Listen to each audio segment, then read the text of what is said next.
Hello, everybody. Today, for the honor of October and the Halloween spooky season, we are reviewing Scream 2. Let's start off with a bang.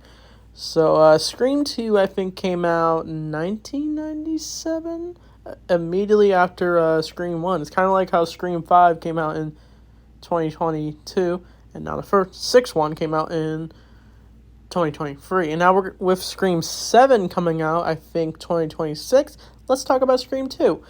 I gotta say, this sequel I like a tad bit more than Scream. I love Scream 1, but Scream 2, I feel there's a bigger environment. It's not in Woodsboro, it's at college. We see where Sydney is now going to college until she's stalked by a copycat Ghostface who is replicating what happened in the last movie. But the things start off differently as it opens at a movie theater where we get our own universe's version of Scream. It's called Stab. And there's apparently a whole bunch of sequels. They even joke about this in Scream 4, where there's a whole bunch of Stab movies. And the first one follows the first Scream movie, the opening scene with Casey Becker. But this time we see a couple who go to college. We see, I think, Will Smith's wife and this one guy, I forget his name, but the couple they go to the theater, they get their Ghostface costume or mask or whatever, and there's a whole bunch of rowdy people in there, and it's going wild. They're even showing names on the credits who were somewhat involved in this movie. They even show Gale Weathers' name, who was inspired, who wrote about the story, which inspired the movie. But things take a turn when the boyfriend goes to the bathroom, and he thinks he hears something, and he makes a dumb choice by listening into the bathroom stall, and he is stabbed by Ghostface, who then takes his jacket he's wearing, puts it on, and keeps the mask on because he also was wearing a mask while watching the movie with his girl. And he sneaks up to her, and they're watching the movie with the rowdy people who got these glow stick looking knives. But things take a turn once Jenna Pekka's character is stabbed through the chest, and blood starts to ooze out, and it's very brutal. By the way, we're going to be talking about a lot of rated R content. That's what you're going to get in a Scream movie. But she comes up to the stage, all bloodied up, screams, and then dies. Such a brutal way to die. And then we get our title card, Scream 2. Then it shows where Sydney's up to. She's in college. She gets a prank call from Corey Gillis. I thought that scene was pretty funny. He tries to do the Ghostface voice, asking her favorite scary movie, and she's like, "Who is this?" And then he says, "You tell me," and then Sydney just says who it is, and then he's like, "Oh shit." And then Sydney just gets the man to call off, and then she says, "Glad you enjoyed the movie." But Sydney is going through the everyday college. She's got a friend in college, and she's ready to go to class, but she sees a news report about two students that were butchered, and she decides she must go to Randy, who's at college as well, who's in some film studies class, and we see Jimmy Smith, Bail Organa. I'm going to be naming a lot of actors here. But he's teaching a class about film violence, and they all discuss various movies. We see Sarah Michelle Gellar. We see some other cameo. We see Timothy Olyphant as Mickey. He'll be relevant later, but they talk about various movies. And I like that idea of a bunch of students coming together to talk about your favorite movies. And this is kind of a running gag in the movie where the two Mickey and Randy correct each other on movies, which is funny. But Randy comes to Sydney, and he randomly talks in a British accent. And they're saying there's a new killer, and so they gotta make their next move. And Gale Weathers shows up, who's reporting on the matter, and she actually tries to interview Sydney again, like the last movie. And you know what Sydney does? Just slaps her, like in the last one. But she does see Dewey, played by the legendary David Arquette, and the two hug, and they realize there's a new killer, and so they got to make their next move. And also, Sydney has a new boyfriend, played by Jerry O'Connell, and they're dating, of course. But also Sydney's doing is she's also in a play. She's doing Broadway while studying at college, which is cool. But we mainly get like scenes where Sydney goes to this one party, and we get this one scene between Mickey and Randy where this could be a nitpick for me, but he says like Randy says like how like The Empire Strikes Back is not a sequel; it's just part of a trilogy. Yeah, it's a trilogy, but it's also a sequel. It's a weird nitpick. Even Chris Stuckman point this out in Scream 2. But things take a turn once Sarah Michelle Gellar is at her frat house or her college dorm. I don't know what it is, but like she gets a call while watching a scary movie. For none other than Ghostface, and then I think Sarah Michelle Gellar. I'll call her character's name is Cece, but Cece ends up trying to check out what's going on. And she actually sees Ghostface break in, and she actually manages to get a little bit of a fight, but she ends up getting pushed off the balcony of her home, and then she brutally is just murdered to death. And then, ooh, it's very graphic. And Randy has a little talk with Dewey about the whole how in the sequel, the violence are more brutal, and so that's what we're gonna get out of Scream 2. But I think the more brutal scenes is once they get to Ghostface. And one of the characters that goes out is like it's very sad, and that is Randy. Once I think once they try to investigate, I think Gale and Dewey, they actually try to find out where he is and stuff, but they can't find out what's going on. But the two actually get a call later in the movie where I do like this one line where the Ghostface killer goes, "I'm not interrupting anything, am I?" And he actually calls Randy, and then he says he's not here. And he tries to, I think, run away. They try to scatter and try to find out who's calling, since they don't know where the killer is at all. We also get a few characters that walk away. Sydney's in the library. We also got a new cameraman. I'm kind of jumping a bit, but we get Joel the cameraman. He does find out about how the last cameraman, Kenny, he died brutally. And so Joel is trying to do whatever it takes to not get caught, like not get killed. I don't know why I said caught, but he actually walks away during this whole, like, when they're outside the college campus. They actually tried. I like how they're trying to run around the campus. They try to grab people's phones and see who it is. But eventually, I think Randy ends up talking to Ghostface, and then Ghostface insults him, saying, "You'll never get the girl, Randy."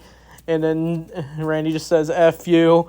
But he ends up going near a truck, the news van, and something very unfortunate happens. Randy is grabbed by Ghostface, who's been hiding in the van the whole time, and then he just brutally murders him, and we can't hear his screams because a group of boys were playing some like jukebox while walking by, and it's sad. But they end up realizing Randy's gone missing, and so Joel ends up opening the van, and he is shocked and we see Randy brutally murdered. It's very graphic stuff. But we also get other scenes after that. We get more. We also see scenes of like Sydney and her boyfriend earlier in the movie. We get this weird scene where like Sydney and her boyfriend are at lunch or whatever, and he starts singing this one song. I think it's from Top Gun. Even Mickey calls it out, and that's the only scene we see Mickey in after that, even after the murders happen. But he ends up dancing to it and then singing that he loves Sydney, and it's just like it's kind of just a whatever scene. I don't know. A lot of people don't like that scene, including Dead Meat. Yeah, he doesn't like that scene, but yeah, I totally get it. Like, it's kind of just a cringy dance scene. But I think what happens next is for Sydney, is where she's at the library. She's trying to figure out what's going on since the killer's back, but she actually gets a threatening call from Ghostface. Wait, no, on an email on the old computer from the 90s. But she freaks out, but she bumps into Cotton Weary, who has returned, and we even see him on a TV getting interviewed. He's now famous for being innocent, for not killing Sydney's mom, and he actually tries to convince her to go on live TV with her so they can have a talk. But he ends up pushing it, and then Sydney freaks out, and I think Cotton ends up getting arrested because he's suspected to be the killer, but he's let go because of lack of evidence. But yeah, my main issue with Scream 2, I feel like Sydney could be in a little bit more scenes, but it just seems like she's in one scene and in the next, especially in the third one, she's especially not really in it. I think it's because Neve Campbell was, I think like she was dealing with scheduling conflict at the time when these movies were getting made. But yeah, she does give a great performance. I do like her as Sydney Prescott, the final girl. She's easily the best out of most of them.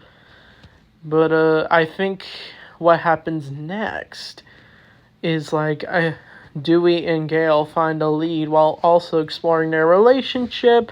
They end up going to some sound booth room, and that's where they do bump into Ghostface again. And it's like this big goose chase, and unfortunately, while Gale's trying to hide from Ghostface, I do like the scene where she has to like move from one angle to the next. She ends up hiding in a sound booth room, but Dewey ends up finding her after losing a trail. And they actually do find a film that almost led to finding out who the killer is. But Ghostface jumps out, stabs Dewey, and we think that's it for Dewey. And he's covered in blood, and he collapses. Gale mourns his loss. And she actually pushes some stuff to block the door from Ghostface from literally trying to slam himself into the room. But because it's too late, he literally just gets out of there like Ghostface style. But yeah, that scene was definitely intense. But it's even more intense is where while Sydney and her boyfriend try to get out of there, and also Joel, the cameraman, leaves because he doesn't want to get killed. But Sydney and her boyfriend tries to leave and her also other friend, they end up getting picked up by a car. But the boyfriend actually gets kidnapped by these guys dressed as the cult, because earlier Sydney was trying to perform on stage, but we get a cameo from David Winter, rest in peace, and she's performing, but she thinks she sees Ghostface, and it causes her to freak out, of course. But yeah, it doesn't remind me of how Neve Campbell actually does Broadway, since she used to do it before she became into these kind of movies. But they go into the car while Jerry O'Connell's kidnapped by the group, the cult or whatever, or some college students. But what happens next is Ghostface comes out of nowhere and stabs the window, and it causes a car crash, causing the drivers to be brutally killed by pipes and stuff. And we get this intense scene where Sydney and her friend are in the car, and Ghostface is knocked out because of the car crash, and they have to slowly climb their way out of the car, and it's very intense. And Sydney actually accidentally presses the horn,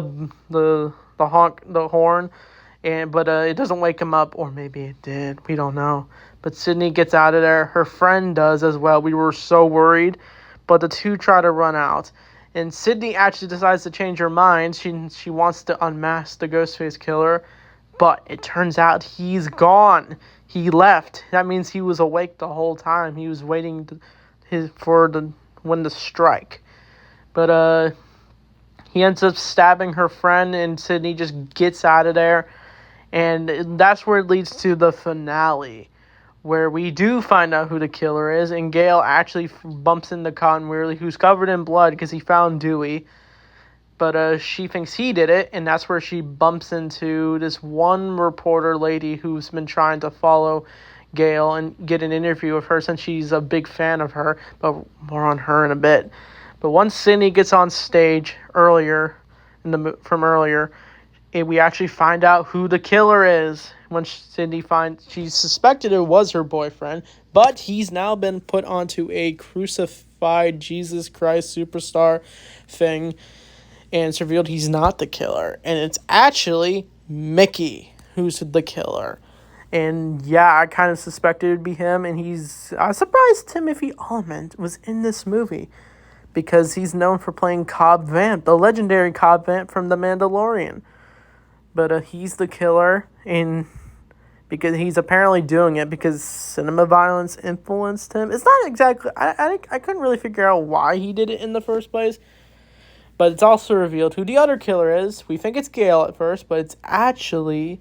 We find out the reporter lady from earlier, it's actually Billy Loomis's mother, who was after Sidney, after what happened. So it makes perfect sense. Even though the mom actually left Billy Loomis because he was having an affair with Sidney's mom. And that's what led to this whole murder spree for Billy Loomis. But she's out for revenge. And I do like the scene where Sidney calls Mickey psychotic, and she says, "You want to know one thing about Billy Loomis?" And she says, "I effing killed him." And then she scratches Mickey, but that's where she does bump into Billy's mom, and Gale tries to fight back, but she ends up getting shot and thrown off the balcony, and it's all up to Sidney. And she uses props to take them down, and I think what happens to Mickey, he actually gets shot by Billy's mom because she just betrays him. But what happens next is Cotton Weary shows up, and he is given a choice after Sidney's getting by the throat by the mom, and Cotton's either gonna shoot Sidney or her. So Sidney tries to convince him to shoot her or to let her go, not shoot her. I think that's what I meant to say. But he ends up shooting Billy's mom, and the movie decides to end once Sidney shoots Billy's mom, says they always come back. And yeah, we see that little bit of it could be potential if Sidney could be a ghost face, but we know she won't be. But it's revealed Gale's alive, she survived her wound. And it's also revealed that Dewey survived, of course. That's the tradition in these movies. But, until Scream 5, spoiler. But, Sidney is now free from Ghostface for now, as she walks into the park, and that's Scream 2. So, I think it was a pretty good sequel. It was a lot of fun. I liked the college theme aspect. I had some nitpicks overall with the movie, but I think this movie has a lot of good references to other horror movies. Wes Craven does a great job. Rest in peace to him. He is an amazing horror filmmaker. It'd be awesome what he would have thought of like Scream 5 and 6. I'm really curious what they're going to do with Scream 7. So maybe next year we'll do Scream 3 and probably Scream 4. And then we'll be caught up on the Scream movies. I don't know. Or maybe I'll just review it if I feel like it. We don't know. But I'll give this movie probably a 9 out of 10 or an 8. But what do you think of Scream 2? I can't wait to talk about other horror movies coming soon for this month of October. So I think maybe next we'll do one of the Friday the 13th movies. We'll have to wait and see. But anyway, thanks for watching, and I'll see you guys next time.